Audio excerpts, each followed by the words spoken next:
மிகப்பெரிய போர் மோகம் சூழ்ந்திருப்பது போல ஒரு மிகைப்படுத்தி மத்திய அரசாங்கம் விவசாயிகள் போராட்டத்தை அணுகுகிறது. விவசாயிகள் போராட்டம் ஏதோ திடீரென அறிவிக்கப்பட்டதல்ல. 2020-21 ஆண்டு நடைபெற்ற போராட்டத்தில் வைக்கப்பட்ட கோரிக்கைகளை மத்திய அரசு பிரதமர் நேரில் ஏற்றுக்கொண்டு வேளாண் விரோத சட்டங்களை திரும்பப் பெறுவதாகவும் விவசாயிகளுக்கு குறைந்தபட்ச ஆதார விலை கிடைப்பதற்கான அனைத்து நடவடிக்கைகளும் சட்டங்களும் கொண்டுவரப்படும், அதற்கான ஆய்வுக்குழுக்கள் உடனடியாக அமைக்கப்படுவதாகவும் அறிவித்தார். இதுவரையிலும் குறைந்தபட்ச ஆதார விலை கொடுப்பதற்கான எந்த நடவடிக்கையும் மேற்கொள்ளவில்லை. போராட்ட களத்தில் விவசாயிகள் மீது போடப்பட்ட வழக்குகள் மத்திய அரசால் திரும்பப்படப்படும் என்கிற உத்தரவாதமும் பிரதமர் கொடுத்தார். இதுவரையிலும் எந்த நடவடிக்கை எடுக்கவில்லை. பாரதிய ஜனதா கட்சி கடந்த 2014 ஆண்டு தேர்தல் அறிக்கையில் நாங்கள் ஆட்சிக்கு வந்தால் MS சாமிநாதன் குழு பரிந்துரையை நிறைவேற்றுவோம் என்று வாக்குறுதி கொடுத்தார்கள். இதுவரையிலும் அந்த வாக்குறுதியை நிறைவேற்றவில்லை. இப்படி கொடுத்த வாக்குறுதியை நிறைவேற்றாத மோடி அரசாங்கம் அதனை எதிர்த்து பாராளுமன்ற தேர்தலுக்கு முன்னதாக ஒரு அரசியல் பூர்வமான நெருக்கடியை கொடுக்க வேண்டும் என்று விவசாய அமைப்புகள் ஏற்கனவே SKM என்கிற அமைப்பு செயல்பட்டு வந்த நிலையில் அந்த அமைப்பை ஒரு சில அரசியல் கட்சிகள் தனக்கு சாதகமாக பயன்படுத்துகிறார்கள் என்பதால் அரசியல் சார்பற்ற SKM NP என்கிற அமைப்பை ஐக்கிய விவசாயிகள் சங்கம் என்கிற அமைப்பை உருவாக்கி இந்தியா முழுமையிலும் அதற்கான கூட்டமைப்பை உருவாக்கியிருக்கிறோம். அந்த அமைப்பு தான் இந்த போராட்டத்தை நடத்துகிறது. ஆகவே இதில் எந்த அரசியல் சாயமும் பூச மத்திய அரசு முன்வரக்கூடாது. இதை வன்மையாக கண்டிக்கிறோம். எனவே பிரதமர் கொடுத்த வாக்குறுதியை நிறைவேற்றுங்கள் என்றுதான் விவசாயிகள் போராடுகிறார்கள். அதனை மறுத்து ஏதோ மிருகங்களை சுடுவது போல விவசாயிகள் மீது ரப்பர் குண்டு பயன்படுத்தி துப்பாக்கி சூடு நடத்துகிறார்கள். கண்ணீர் புகை குண்டுகள் வீசுகிறார்கள். ட்ரோன்கள் மூலமாக ரசாயன பொடிகளை தூவி விவசாயிகளை கலைப்பதற்கான முயற்சி எடுக்கிறார்கள்.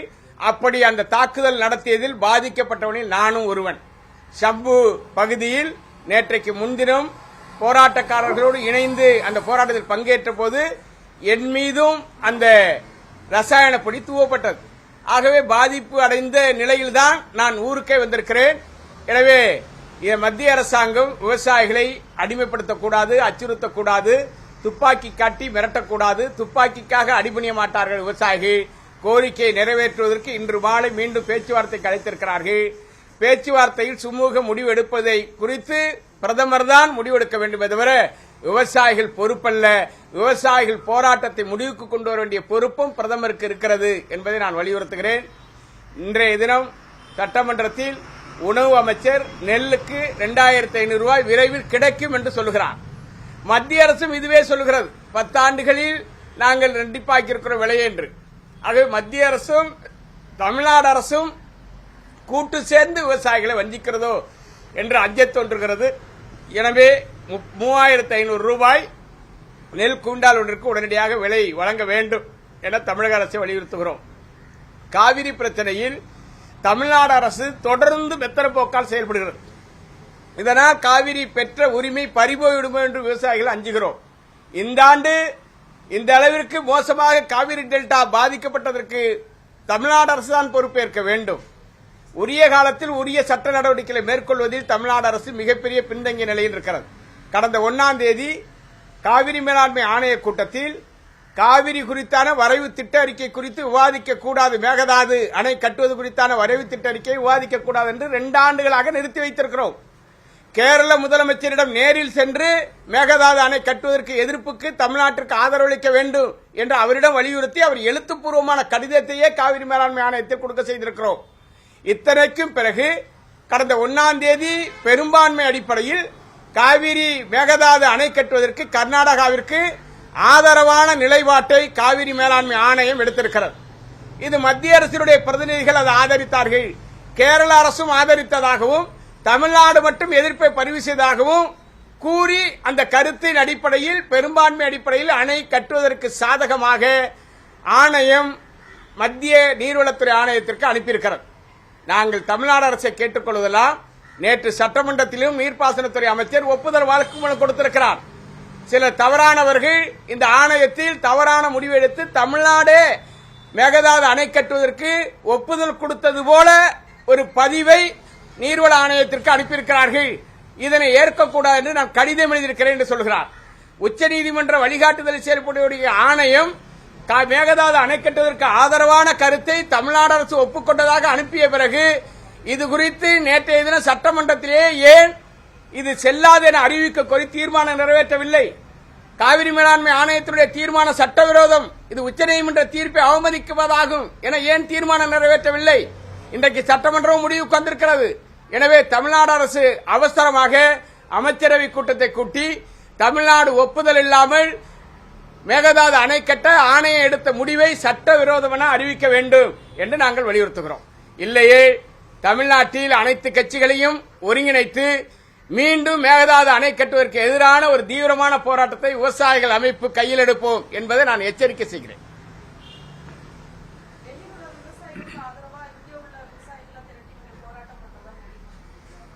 தொடர்ந்து போராட்டங்கள் துவங்கி இருக்கிறது. நேற்றைக்கு நடந்திருக்கிறது. இன்றைக்கு ரயில் மறியல் போராட்டம் கூட திருச்சியில் நடைபெற்றுக் கொண்டிருக்கிறது. ஒட்டுமொத்த இந்திய விவசாயிகளும் அங்கே நடந்து கொண்டிருக்கிற விவசாயிகள் போராட்டத்திற்கு ஆதரவான நிலையில் தான் இருக்கிறோம். டெல்லி நோக்கி தமிழ்நாடு, கேரளா, கர்நாடக விவசாயிகள் டெல்லி நோக்கி சென்றபோது போபால் ரயில் நிலையத்திலே தடுத்து நிறுத்தப்பட்டும் கைது செய்யப்பட்டிருக்கிறார்கள். 200க்கும் மேற்பட்ட விவசாயிகள் அங்கே போபாலிலேயே காக்க வைத்திருக்கிறார்கள். டெல்லி மாநகரத்துக்கு நுழைந்த விவசாயிகள் பலர் கைது செய்யப்பட்டிருக்கிறார்கள். நம் தமிழ்நாடு விவசாயிகள் பலர் டெல்லியிலிருந்து திருப்பி அனுப்பப்பட்டிருக்கிறார்கள். எனவே போராட்ட களத்திற்கு நுழையவிடாமல் அண்டை மாநிலங்களை தடுப்பதற்கான முயற்சியை மேற்கொள்கிற பிரதமர் ஏன் அவர் கொடுத்த வாக்குறுதியை நிறைவேற்ற மறுக்கிறார் என்பதுதான் இன்றைக்கு ஒட்டுமொத்த இந்திய விவசாயிகளுடைய கேள்வியாக இருக்கிறது.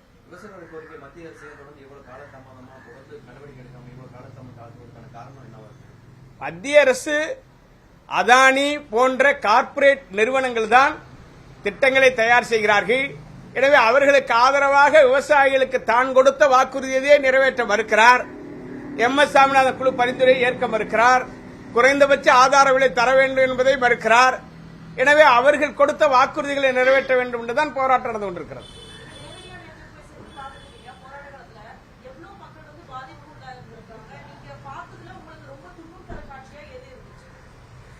சென்ற டெல்லி போராட்டத்தை விட மிக வலிமையாக இந்த போராட்டம் தீவிரமடைந்திருக்கிறது. அங்கே ஒவ்வொரு சாலையாகத்தான் மறிக்கப்பட்டது.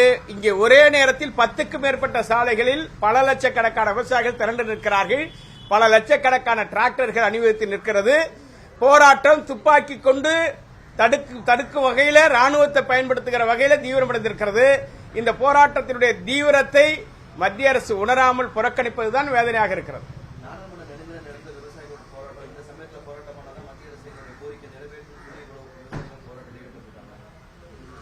எந்த ஒரு அமைப்பாக இருந்தாலும் தேர்தல் நெருங்குகிற போது போன தேர்தலில் கொடுத்த வாக்குறுதியை நிறைவேற்ற வேண்டும் என்பது கேட்பது என்பது நாம் பாரம்பரியமாக கடைபிடித்து வருகிற மரபு. ஆகவே 2014 தேர்தலில் கொடுத்த எம்.எஸ். சாமிநாதன் குழு பரிந்துரை நிறைவேற்றுவேன் என்று சொன்ன பாரதிய ஜனதா கட்சியினுடைய உத்தரவாதத்திற்கு 10 ஆண்டு ஆட்சிக்கு பிறகு நாங்கள் போராடிக் கொண்டிருக்கிறோம். இது மிகுந்த வெட்கக்கேடானது.